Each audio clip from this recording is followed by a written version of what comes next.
विजय दिवस पर मुख्यमंत्री आवास में आयोजित सैनिक सम्मान कार्यक्रम में मुख्यमंत्री पुष्कर सिंह धामी ने पूर्व सैनिकों को सम्मानित किया। मुख्यमंत्री ने कार्यक्रम में आए प्रत्येक पूर्व सैनिक के पास जाकर उन्हें शॉल भेंटकर उनको सम्मानित किया। मुख्यमंत्री ने सभी को विजय दिवस की शुभकामनाएं देते हुए कहा है कि वीर सैनिकों के सम्मान से देश का स्वाभिमान एवं सम्मान बढ़ा है। उन्होंने कहा कि सैनिक कभी भी पूर्व सैनिक नहीं होता, वह सदैव वीर सैनिक ही रहता है। उन्होंने सैनिकों के सम्मान की इस परंपरा को आगे भी बनाए रखने की बात कही। मुख्यमंत्री ने कहा है कि लोकतंत्र की महानता तथा प्रधानमंत्री नरेंद्र मोदी एवं दल के नेतृत्व की शुभकामनाओं का प्रतिफल है कि एक सैनिक के बेटे को मुख्य सेवक के रूप में कार्य करने का अवसर दिया। मुख्यमंत्री ने कहा है कि प्रधानमंत्री नरेंद्र मोदी ने सैन्य बलों की मजबूती तथा उन्हें आवश्यक सुविधाएं एवं समाज सम्मान उपलब्ध कराने, वन रैंक वन पेंशन की सुविधा के साथ ही जवानों को गोली का जवाब तुरंत गोली से देने की छूट देकर सैनिकों को उनका वास्तविक सम्मान एवं श्रेय देने का कार्य किया है। आज हमारी सेना दुश्मन के घर जाकर उनका मुकाबला करती है। हमारे सशक्त एवं मजबूत सेना के कारण दुनिया में हमारे देश का हौसला बुलंद हो रहा है। मुख्यमंत्री ने कहा है कि प्रधानमंत्री नरेंद्र मोदी द्वारा सेना को दिए गए सम्मान की परंपरा का प्रतिफल है कि आज सभी सेना का सम्मान करने के लिए मजबूर हैं। आज भारत बदल रहा है, देश का स्वाभिमान बढ़ रहा है। उन्होंने स्वयं को सैनिक का बेटा व भाई बताते हुए कहा है कि उन्होंने अपने जीवन में अनुशासन सेना से सीखा है। सैनिकों के कल्याण के लिए जो भी जरूरी होगा उसके लिए वे सदैव तत्पर रहेंगे। उन्होंने कहा है कि देहरादून में शीघ्र ही भव्य सैन्य धाम का निर्माण किया जाएगा। मुख्यमंत्री ने स्वर्गीय CDS जनरल विपिन रावत का स्मरण करते हुए उन्हें नमन करते हुए कहा कि वे सैनिकों के कल्याण के हिमायती थे।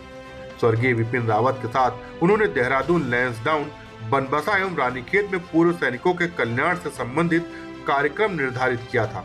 राज्य स्थापना दिवस के अवसर पर उनसे हुई मुलाकात में भी सैनिकों से जुड़ी कार्यक्रमों पर वार्ता हुई थी। मुख्यमंत्री ने कहा कि प्रधानमंत्री नरेंद्र मोदी का विजन है कि 2025 में अपना रजत जयंती वर्ष मनाते समय उत्तराखंड देश के अग्रणी राज्यों में शामिल हो। इसके लिए हम राज्य के समग्र विकास के प्रति प्रयासरत हैं। उन्होंने कहा है कि प्रधानमंत्री के मार्गदर्शन में वर्ष 2013 की आपदा के बाद केदारनाथ पुनर्निर्माण का कार्य पूर्णता की ओर है। बद्रीनाथ के सौंदर्यीकरण का कार्य भी गतिमान है। प्रधानमंत्री के सफल मार्गदर्शन में देश में हर वो कार्य पूर्णता की ओर अग्रसर है जो पहले मुमकिन नहीं लगते थे। आज काशी विश्वनाथ धाम अपनी दिव्यता का प्रदर्शन कर रहा है। राम मंदिर का निर्माण प्रगति पर है।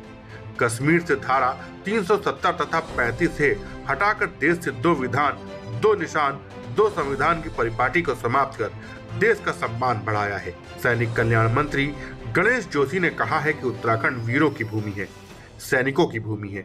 देश का हर 5वां सैनिक उत्तराखंड से होता है। भारतीय सेना का सैनिक होना गर्व की बात है। आज देश प्रधानमंत्री नरेंद्र मोदी और प्रदेश के मुख्यमंत्री पुष्कर सिंह धामी के हाथों में सुरक्षित है। नरेंद्र मोदी की सरकार और पुष्कर सिंह धामी की सरकार हर पल सैनिकों के हितों के लिए समर्पित है।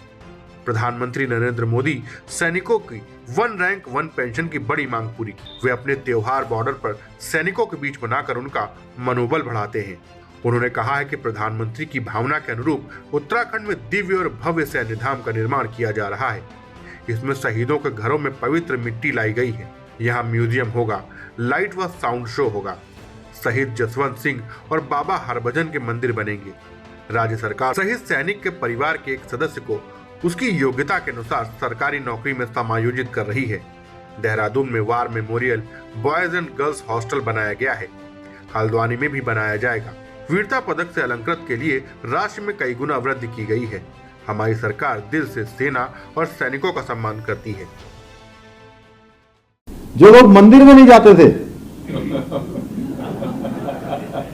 वो आज मंदिर में जाने के लिए मजबूर है। जो जनेऊ नहीं पहनते थे वो भी जनेऊ पहनने के लिए मजबूर है। और जो सैनिकों को, इन्हीं जनरल रावत को जो आज हमारे बीच में नहीं है, गली का गुंडा कहते थे, वही पार्टी आज जनरल रावत के बड़े बड़े पोस्टर लगा रही है। ये मोदी है तो मुमकिन है।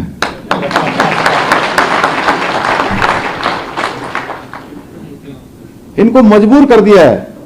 जो धर्म नहीं करते थे उनको धर्म करने के लिए, जो कर्म नहीं करते थे कर्म करने के लिए, और जो सैनिकों का सम्मान नहीं करते थे उनको सैनिकों का बड़ा बड़ा चित्र लगाने के लिए मजबूर हो गए हैं। Bureau report, Dastak times.